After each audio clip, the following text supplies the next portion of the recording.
as far as I understand it, is that we are one living planetary system. And its most intelligent species, that is to say us, started to overgrow and overpopulate in the womb. And then we started to get all these new scientific and technological powers that started to give us powers we used to attribute to gods. We can blow up worlds, we can create little worlds in space. And so this self-centered, self-conscious species suddenly, in the last maybe 20, 30 years, very short, began to get feedback from nature that doing the things we used to think were right, having many babies, learning to build, grow, and fight, that's what we did, suddenly could destroy us. And I have a lot of empathy and sympathy with the whole need for cultural change, particularly at the level of successful people. Right. You know, it's one thing if you don't have much power. Well, that's the point. So, you know, a lot of my friends, I'm from New York, as you know, and I spent, you know, most of my career, you know, making money and, you know, and being, and trying to be successful, you know, at times, you know, ups and downs like everybody else. And so, you know, the question, you know, someone who's lived this life and is, you know, is very aware of the systems that need to be changed like you are, and potentially what the new systems that need to emerge are in order to create a more peaceful and sustainable planet. People listening to this are thinking, well, this is great, but what do we do? Because we're in the current system. These systems are entrenched, you know, in our daily lives. And it's hard, you know, it's hard because we don't know exactly what do we do. Do we quit our jobs? Do we, you know, it's a great question that I'm asked all the time, and I pose that to you. What do people do? Well, you know, I have a phrase for it. You become a pioneering soul. If you feel inside you a certain restlessness to do something more, it doesn't mean quit your job and leave your family, but it does mean there's something driving you, and I think it is a very deep spiritual drive as well as a vocational drive, to reach out and find, out of all the problems and possibilities that you find around you, what one attracts you most to start working toward, even if you don't lose your job or leave your job or try to change your life immediately. Right. But I think what happens to many of us, just like you, Todd, I mean, I grew up in New York City. My father was Louis Marx. He was a toy maker. And I grew up in a totally materialistic, Jewish, agnostic, competitive family. And I had that culture in my bones. And what was good about that culture was hope, the sense that anybody could do anything. My father was a poor boy in Brooklyn, and he got to be a major toy maker of Marx toys. And as his eldest daughter, I got that sense of entrepreneurial possibilities and hope. And what I think is true is people who are now in the existing system doing well need to look into every sector that they're interested in, whether it be economics, energy, health, education, and see what's most creative, what's emerging that attracts you, to begin to put some energy toward it. And we're a transitional generation. We don't want to have to break down the entire existing system to get to the new, because we go into collapse. Right. And we don't want to be a collapsed state. So the social pioneers of this day and age, just exactly like you, who have some leverage in life, and who, if they feel any urge to give more and to do more and to be more, you have to look out for what attracts you that you feel you can be creative in. And find others that attract you to co-create with. And nature put pleasure into co-creation. It's the greatest thing that can happen is if you find partners in what you want to create. It really is. You get to grow, and then you get feedback. Oh, this crisis is actually a birth of something in me. This problem is driving me towards something new, and it might be uncomfortable, but what you're doing, Todd, in a series like this, with all these different speakers, you're giving people lots of clues. So if they're attracted to me or Jean Houston or Ken Wilber or on and on and on, they're going to find clues. It's like we've actually got some breadcrumbs here. Right.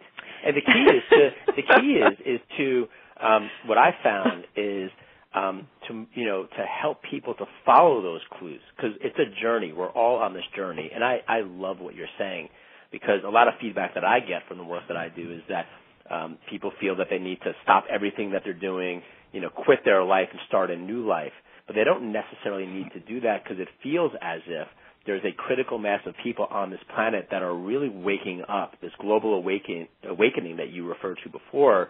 And all we need to do is to connect the dots, to connect with those people, and change can actually happen from within existing organizations, within existing communities, within existing families even. Yes, well, if you look at business, for example, there's a large movement for the ethical marketplace, for conscious business, for more synergistic management, for things like Peter Senge and Otto Scharmer, the U theory, or how do you manage more effectively and more synergistically. And some of the most important evolutionaries are in business. I have a friend, Ronaldo Brudico, he's head of the World Business Academy. He's going all over the world speaking of ethical business and conscious business to business schools to train the young in business. And business is the great engine of society in the modern world. So if you're in business, and now that everybody knows we can't continue just to grow in such a way that destroys the environment and one another, then you start to be a pioneer. And Barbara, let me ask you this, Barbara. How high are the stakes right now? When people are listening to this, how big is the crisis? What is here's the really, I think, this I would call nature's feedback. I want to just back up one second. I think when you study evolution for billions of years, crises in nature precedes transformation. It's a signal. And the species that is undergoing a crisis to its life support system either learns greater synergy or it's extinct. Nature selects for what cooperates best, like, single cells, multi-cells, animals. And therefore, the crisis as it is being reported by the scientific environmental experts could destroy our life support system. And they say if we don't change our behavior. Some people say it's already irreversible and that we're going to lose hundreds of millions of people, particularly with climate change. Nobody knows for sure, because nobody is on the other side of this crisis and says, here's how a species goes from high-tech, overpopulating, polluting, to sustainable, compassionate, and evolvable society. Mm-hmm. There are no elders on the other side of the jump.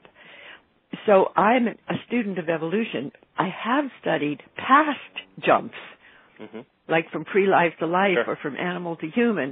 Mm-hmm. I am saying we're in a jump from self-conscious humans to conscious evolution.